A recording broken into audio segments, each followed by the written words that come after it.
ఆ దక్ష ప్రజాపతిని సమర్థించాలి, శివుణ్ణి ద్వేషించాలని కోరిక కలిగినటువంటి భృగువు అభిచార హోమం చేసి భూలనేటటువంటి దేవతల్ని పుట్టించి ప్రమదగణాల్ని తరిమి కొట్టాడు. నారద మహర్షి గబగబా కైలాసానికి వెళ్ళి గొప్ప ఉపద్రవం ఏర్పడింది. సాక్షాత్ సతీదేవిగా మహాతల్లి దాక్షాయిణి శరీరాన్ని విడిచిపెట్టేసింది. శంకర, ఇవాళ ఆ ప్రమదగణాలన్నింటినీ కూడా బుభువు చేసిన ఆ బుభువులనబడేటటువంటి దేవతలు తరిమి కొడితే కైలాసానికి తిరిగి వచ్చేస్తున్నారు. ఇది జరిగిందన్నారు. అప్పటి వరకు ఆయన శివుడిగా ప్రశాంతంగా కూర్చున్నాడు. ఆయన రుద్రుణ్ణి చెయ్యాలి, అదే ఆవిడ కోరిక. మీకు చెప్పాగా, శివా విశ్వస్య భేషజీ, శివా రుద్రస్య భేషజీ. ఇప్పుడు ఆమె శివుణ్ణి రుద్రుణ్ణి చేసింది. ఆయన వెంటనే లేచాడు. ఆద్యుండుగ్రుడు నీలకంఠుడిబ దైత్యారాతి దష్టోష్టుడై ఆజ్యద్భౌరి మృగేంద్ర ఘోషమున భీమ ప్రక్రియన్నవ్వుచున్ విద్యుద్వహ్ని శిఖా సముచ్చయ రుచిన్ వెల్గొందు చెంచెజ్జటన్ సద్యక్రోధముతోడ పూంచివై చంక్షమాచక్ర మధ్యంబునన్. బంగారు రంగుతో వెలిగిపోతున్నటువంటి ఆ జటలతో కూడుకున్నవాడు ఒక్కసారి పైకి లేచాడు. ఉగ్రస్వరూపంతో భయంకరంగా ఒక సింహం గర్జించినట్టుగా గర్జించాడు. గర్జించి శిరస్సులోంచి ఒక జటని పెకలించి ఆ కైలాస పర్వతం మధ్యలో వేసి కొట్టాడు. కొట్టేటప్పటికి అందులోంచి ఒక భయంకరమైనటువంటి రూపం ఆవిర్భవించింది.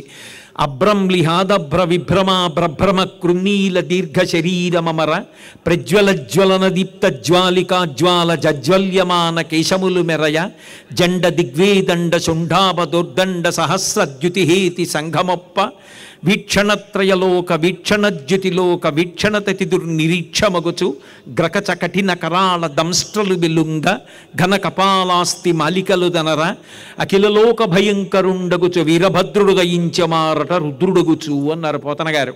ఒక భయంకరమైన స్వరూపం భూమి నుంచి ఆకాశం వరకు పుట్టింది.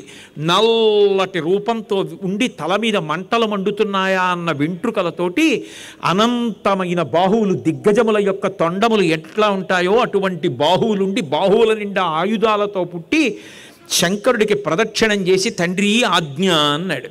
దక్షయజ్ఞాన్ని ధ్వంసం చెయ్యి అన్నాడు. వెనగానే గణాల్ని తీసుకుని బయలుదేరి వెళ్ళి ఆ పార్వతీదేవి శరీరాన్ని వదిలిపెడుతున్నప్పుడు, దక్ష ప్రజాపతి శపిస్తున్నప్పుడు కన్ను గీటినటువంటి భగుని యొక్క కళ్ళు పీకేశాడు నందీశ్వరుడు. భృగువు యొక్క గడ్డాలు మీసాలు నెత్తురు కారేటట్టుగా పీకేశాడు వీరభద్రుడు. అలాగే పూష అనబడేటటువంటి సూర్యనారాయణ స్వరూపానికి ఉన్నటువంటి దంతాల్ని పీకేశాడు మహానుభావుడైనటువంటి చండీశ్వరుడు.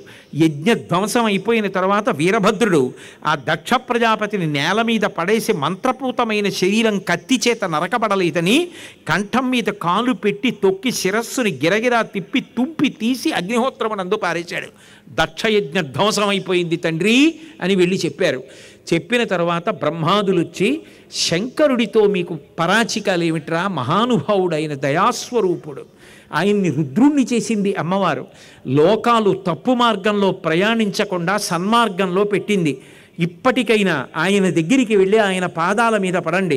కారుణ్యమృతవర్షిణం ఘన విపద్గ్రీష్మచ్చిదాకర్మటం విద్యాసస్య ఫలోదయాయ సుమన సంసేవ్యమిచ్ఛాకృతిం నృత్యద్భక్త మయూరమద్రి నిలయం చెంచెజ్జటామండలం శంభో వంచతి నీలకందర సదా తమ్మే మనశ్చాతక అంటారు. సాక్షాత్తు రాశీభూతమైన కారుణ్యం శంకరుడంటే. ఏ మహానుభావుడు సృష్టి స్థితి లయలు మూడు చేస్తూ ఉంటాడో, ఏ ఒక్కడిగా ఉండి మూడుగా మారుతూ ఉంటాడో, ఎవడు అనంతుడో, ఎవడు మహాప్లయమునందు ఈ సమస్త లోకాల్ని తనలోకి తీసుకుంటాడో, నిత్య శుభంకరుడో, అందరికీ శుభములు చేస్తాడో అటువంటి శంకరుడి పట్ల అమర్యాద ప్రవర్తన ఏమిటని వెళ్ళి అందరూ మళ్ళీ సాష్టాంగ నమస్కారం చేసి స్తోత్రం చేశారు. మళ్ళీ వెంటనే ప్రసన్నుడై శివుడైపోయి మహానుభావుడు గొర్రెతల దక్ష ప్రజాపతికి వచ్చేటట్టుగా చేసి ఆ దక్షయజ్ఞం పూర్తయ్యేటట్టుగా చేసి వాళ్ళందరినీ అనుగ్రహించాడు. అందుకే ఓ పరీక్షిత్, ఈశ్వరుడు కోపం పొందినట్టుగా ఉంటాడు, నిజానికి ఆయన కోపమును పొందడు. కరుణ అపారమైనటువంటి కారుణ్యంతో ఉంటాడు. ఎప్పుడో ఏదో జరిగిందని మనసులో పెట్టుకుని ఇప్పుడు ఉపకారం చెయ్యడానికి రానివాడు కాడు.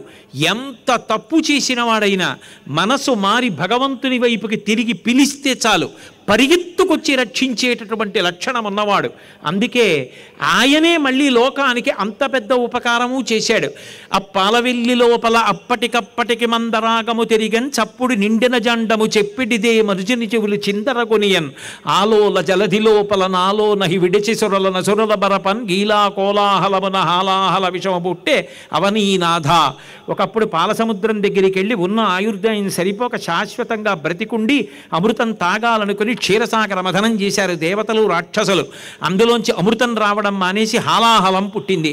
ఆ హాలాహలం పుడితే అది సముద్రం మీదకి దూకి, నదుల మీదకి దూకి, పట్టణాల మీదకి దూకి, నగరాల మీదకి దూకి, అరణ్యాల మీదకి దూకితే సముద్రములు ఇంకిపోయాయి, నదులు ఇంకిపోయాయి, అరణ్యములు కాలిపోయాయి, నగరములు వసివాడిపోయాయి. అటువంటి తరుణంలో ఎలా హాలాహలం నుంచి తట్టుకోవాలో తెలియక దేవతలందరూ కూడా కైలాసానికి పరిగెత్తారు. చని కైలాసముదొచ్చి శంకరుని వాసద్వారముంచేరి ఈశుని దవ్వారికు లడ్డుపడ్డ తలమంచుంచొచ్చి కుయ్యో ముర్రో విను మాలింపుము చిత్తగింపుము దయన్ వీక్షింపు మంచు అంబుజానన మొక్కెల్ కని రక్తరక్షణ కళా సంరంభునిన్ శంభునిన్. స్వామి, నువ్వు తప్ప మమ్మల్ని ఎవరు కాపాడతారు?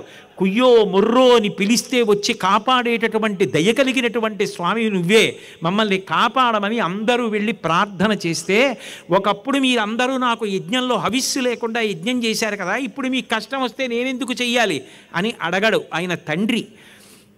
తండ్రికి ఎదురు తిరిగినా ఉపకారం చెయ్యవలసి వస్తే బిడ్డలకి ప్రేమతో ఉపకారం చెయ్యగలిగిన తండ్రిలా. తండ్రి మనసు తండ్రి మనసే. అందుకే ఎక్కడ పార్వతీదేవి బెంగ పెట్టుకుంటుందో అని వెళ్ళి పార్వతీదేవికి నచ్చ చెప్పుకునే ప్రయత్నం చేశాడు. భూతాత్మ భూతేశ దేవమహాదేవ లోకవంద్య, ఈ లోకములకెల్ల ఈశ్వరుండవు నీవు, బంధమోక్షములకు ప్రభుడు నీవు, ఆర్తశరుణ్యుండవగు గురుండవు నిన్ను కోరి భజింతురు కుశలమతులు, సకల సృష్టిస్థితి సంహారకర్తవై బ్రహ్మ విష్ణు శివాంశ బరగుదీవు, పరమ గుహ్యమైన సతసత్వమీవు, శక్తి యోనివీవు, శబ్దయుతుడవీవు అని దేవతలు స్తోత్రం చేసి, స్వామి చూడడానికి ఇలా కనపడతావు కానీ నిజానికి ఈ స్థూలమైన రూపము నీది కాదు, విశ్వమంతటా నిండిపోయినటువంటి శివస్వరూపాన్ని చూడడం ఎవరికీ సాధ్యం కాదు.